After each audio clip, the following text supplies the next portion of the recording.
અમને તો કોઈ વધારે નથી. આ શહેરના લોકોને કાલે પણ નાસ્તા પાણી અત્યારે પણ કરે. હા, અમે અમારા ખિસ્સામાંથી અમે કોઈ કટકી ખાતા નથી. અને સાહેબ અમારું કોઈ ખોટું કામ નથી. તમારા ભાજપના નેતાઓને પૂછી લેજો, અમે જિંદગીમાં કોઈનું ખરાબ પણ નથી કર્યું. અરે હોમ મિનિસ્ટર સાહેબ, કાયદો કાનૂન તમારી જોડે છે. અમે કોઈ જગ્યાએ ખોટા હોય, અમે રાજનીતિ કરતા હોય, તમે કોઈનું ખરાબ કરતા હોય, ઉચકીને નાખી દો, જેલમાં જવા તૈયાર છે. પરંતુ જે જૂઠું છે, તમને જે જૂઠા સાબિત કર્યા છે, એ ધારાસભ્યોને અમે કહીએ છીએ. આ આક્ષેપો છે વડોદરામાં કામ કરનાર અને સફાઈ કરનાર સફાઈ કર્મીઓના. જે સફાઈ કર્મીઓએ અતિવૃષ્ટિને કારણે જે વડોદરામાં તારાજી સર્જાઈ હતી તેને સાફ કર્યું. જે રસ્તાઓ પર દુર્ગંધ અને જે કચરો ફેલાયો હતો તેને સાફ કરનાર આ સફાઈ કર્મચારીઓનો આક્ષેપ છે કે તેમને પગાર અને મહેનતાણું આપવામાં આવ્યું નથી.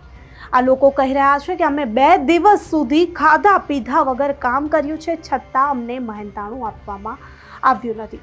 જ્યારે આ વિશે હર્ષ સંઘવીને પૂછવામાં આવ્યું ત્યારે તેઓ કહી રહ્યા છે કે આમાં રાજનીતિ કરવામાં આવી રહી છે. કંઈ પણ એવું નથી કે કોઈને પગાર નથી આપવામાં આવ્યો. કેમ હર્ષ સંઘવી નિર્ણાયક બની રહ્યા છે?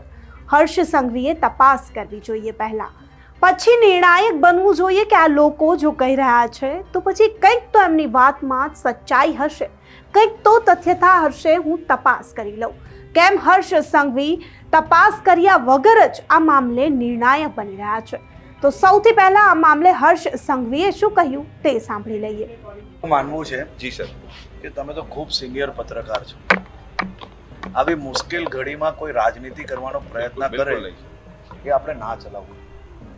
મારી આપને વિનંતી છે કે તમે આજે કેટલાક કિલોમીટરો ફર્યા, તમે જે વિસ્તારની અંદર જ્યાંની ટીમ આવી છે, આ ટીમ અમદાવાદની હોય, સુરતની હોય, આ રાજ્યની ટીમ છે.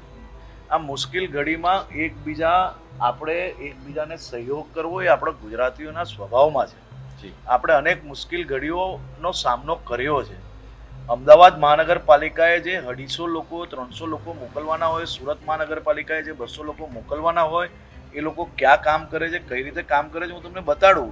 કદાચ અમદાવાદ મહાનગરપાલિકામાંથી 50 લોકો આવવાના બાકી હોય અને અહીંયાથી એ મહાનગરપાલિકા કોઈને અપોઇન્ટ કરીને લે તો એના રૂપિયા એને ચૂકવવાના હોય. એમાં કઈ રીતે એ માણસને તમે આ રીતે કોઈ વ્યક્તિ પોતે રાજનીતિ માટે બરાબર છે આ પ્રકારના વિડીયો બનાવે અને એ વિડીયો તમે સંપૂર્ણ માહિતી સંપૂર્ણ તપાસ કરો. એમાં કઈ બી ભૂલ હશે તો હું કાલે બી આવવાનો છું, મને જરૂરથી પૂછજો, હું જવાબ આપવા બંધાયેલો છું. મેં બધી જ તપાસ કરી છે. પરંતુ કોઈ વ્યક્તિ એવું કહેતું હોય કે કોઈને પગાર ના આપ્યો હોય, કોઈની જોડે ચીટિંગ થયું હોય, એવા એક બી વ્યક્તિ હોય તો એના નામ જોડેની માહિતી મને જરૂરથી, હું જાહેરમાં કહું છું, એવા એક વ્યક્તિની માહિતી જરૂરથી લાવજો. પરંતુ આ પ્રકારે રાજનીતિ કરીને લોકોને ગેરમાર્ગે દોરે એ યોગ્ય છે ખરી? આવી મુશ્કેલ ઘડીમાં આ પ્રકારની રાજનીતિ કરવાની? તો વડોદરામાં જે તંત્રના પાપે અતિવૃષ્ટિના કારણે જે તારાજી સર્જાઈ તેને લઈને વડોદરા વાસીઓમાં ભાજપ નેતાઓ પર રોષ છે અને આ રોષ અત્યારે ચરમસીમાએ છે. વડોદરા વાસી જે સંસ્કારી નગરી કહેવાય છે વડોદરા, તે વડોદરા વાસીઓનો રોષ અત્યારે એ હદે વધી ગયો છે કે તેઓ ભાજપના નેતાઓની હકાલપટ્ટી પણ કરી. ત્યારે વડોદરામાં ડેમેજ કંટ્રોલ કરવા હર્ષ સંઘવી પણ પહોંચ્યા અને ડેમેજ કંટ્રોલ કરવા પહોંચ્યા ત્યારે તેમને જ્યારે પૂછવામાં આવે છે ત્યારે તેઓ તેમની વાતને નકારી કાઢે છે અને નિર્ણાયક બની જાય છે. કેમ હર્ષ સંઘવીએ આ મામલે તથ્યતા ના જોઈ? ત્યારે વડોદરામાં જે સફાઈ કર્મીઓએ સફાઈ કરી તેમને પણ એકવાર સાંભળી લઈએ કે તેઓ હર્ષ સંઘવીને આ મુદ્દે શું કહી રહ્યા છે. વડોદરા શહેરમાં ગઈકાલે હર્ષ સંઘવી સાહેબ તમે વડોદરા આવ્યા હતા. તમે વડોદરા ખબર નહીં કયા નેતાઓએ તમારા ઊંધા કાન ભર્યા છે, કયા પેલા 2 ધારાસભ્ય છે જે તમને કાયમ ઊંધું કહે છે. અમે તમને કહે છે સાહેબ અમે ભાજપનો વિરોધ નહોતા કરતા. તમારા કમિશનરને પૂછો, તમારા ચેરમેનને પૂછો, તમારા સ્ટેન્ડિંગ કમિટીના સભ્યને પૂછો. કાલે અમે આ સૌ લોકો ભેગા થઈને અમે એમને એવું કમિટમેન્ટ આપ્યું છે કે જ્યાં પણ વડોદરાની જરૂર હોય ત્યાં સફાઈ માટે જો તમે બહારથી માણસ લાવતા હોય તો એને કરતાં 50 રૂપિયા ઓછા આલજો, પણ અમારા વડોદરાના યુવાનો તમારું આખું શહેર સાફ કરશે. અમે આ દુઃખદ ઘટનામાં આફતના સમય પર વિરોધ કરવાને બદલે તમને સાથ સહકાર આપવા આવ્યા છે. એવું કાલે ચોખ્ખી કમિટમેન્ટ તમારા કમિશનરને અમે કરી છે, તમારા સ્ટેન્ડિંગના ચેરમેન શીતલ મિસ્ત્રી સાહેબ હતા એમને કરી છે, બંદીશ શાહ એમને કરી છે. આ તમામ લોકોને અમે જ્યારે રજૂઆત કરી છે એમના કહેવા પર અમે લોકો પાછા જતા રહ્યા. તમારા અમદાવાદની ટીમ આવી, 300 થી વધારે જણને કામ પર રાખ્યા. કામ પર કઈ રીતે રાખ્યા છે પૂછો આ લોકોને. તમને કાયમ નોકરી આપીશું, તમને કાયમ માટે એ કરીશું, તમને ભરતી કરીશું. આ બાને એ લોકોને લીધા. 2 દિવસ કામ કરાવ્યું સાહેબ, 2 દિવસમાં 1 પણ રૂપિયો હજુ સુધી આપ્યો નથી. કોઈને પૈસા મળ્યા છે? કોઈને 2 દિવસથી કામ કર્યું પૈસા મળ્યા છે? આ ને જુઓ, કોઈને પૈસા નથી મળ્યા. રોડ પર મૂકીને ભાગી ગયા તમારા જે કોન્ટ્રાક્ટરો અમદાવાદ વાળા. અમે રજૂઆત કરી કે સાહેબ આવું તો ના હોય, પૈસા ના આપો, પાણી ના આપો, ખાવાનું ના આપો, કશું ના આપો. આ બિચારા શહેરના નાગરિકો છે. આ લોકોએ આખું શહેર સાફ કર્યું છે. જે ગંદુ, જે ગોબરું જ્યાં તમારા કોર્પોરેશનના પાપને કારણે થયું છે એની સફાઈ આ લોકોએ કરી છે. અને આ લોકો હક માંગવા આવ્યા હતા. અમે કોઈ રાજનીતિ કરવા, તમે કહેશો તૈયાર તમારી જોડાઈને ઊભા રહીશું, તમે કહેશો તૈયાર તમને મળીશું. અમને જેમ તમને તમારું ભાજપ ગમે છે ને એમ અમને અમારું વડોદરા ગમે છે. વડોદરા માટે અમે અગાઉ પણ ભાજપ જોડે પણ કેટલી વાર કીધું છે કે કામ કરવા માટે તૈયાર છે. દરેક પક્ષના લોકો ભેગા થઈને વડોદરા માટે કામ કરવું જોઈએ. વિષય વડોદરાની ગંભીરતાનો છે. તમને જે લોકો એવું કહી રહ્યા છે કે રાજનીતિ કરીએ, સાહેબ અમે રાજનીતિ નથી કરતા. રાજનીતિ કરવા તમારે સુરતથી અહીંયા આવવું પડે.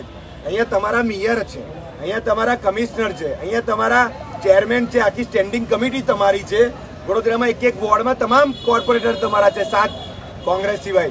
મોટાભાગનું બહુમતી તમારી છે, બધું જ તમારું છે. તમારું સંગઠન પેજ પ્રમુખ સુધીનું છે.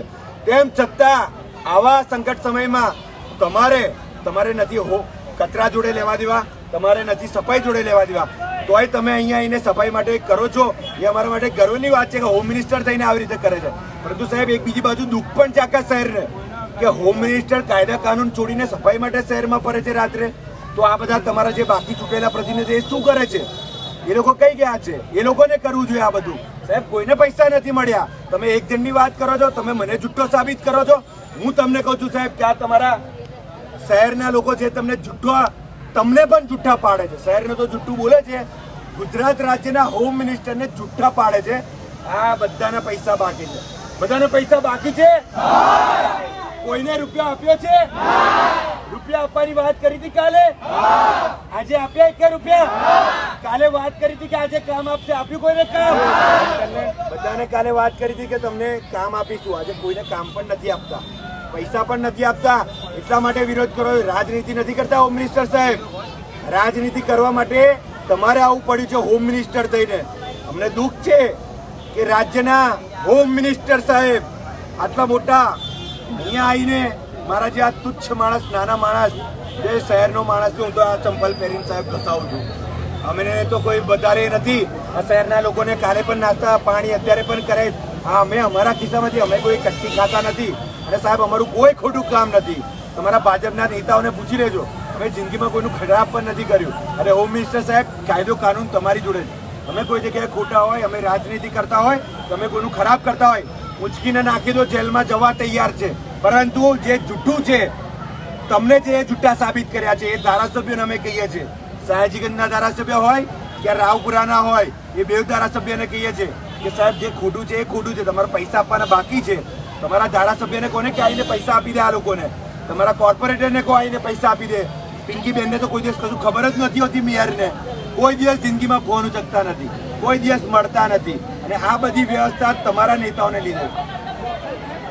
અને દરેક લોકોને વિનંતી છે કે આ વિડીયો વધુમાં વધુ હોમ મિનિસ્ટર સુધી પહોંચાડે. એમના ત્યાં સુધી પહોંચવું છે અને હોમ મિનિસ્ટરને સચ્ચાઈ ખબર પડી છે, એવી અમારી માંગ છે. ભારત માતા કી. તો અહીંયા સવાલ એ થઈ રહ્યો છે કે સાચું કોણ, આ સફાઈ કર્મચારીઓ કે પછી હર્ષ સંઘવી? કારણ કે હર્ષ સંઘવી તો તથ્યતા તપાસ કરતા નથી અને કહી રહ્યા છે કે અમે પગાર આપી દીધો છે. ત્યારે તમને શું લાગે છે, સાચું કોણ, હર્ષ સંઘવી કે પછી આ સફાઈ કર્મચારીઓ? અમને કમેન્ટ કરી ચોક્કસથી જણાવજો. તથા અમારી ચેનલ નિર્ભય ન્યૂઝને લાઇક, શેર અને સબસ્ક્રાઇબ કરવાનું ભૂલશો નહીં. આભાર.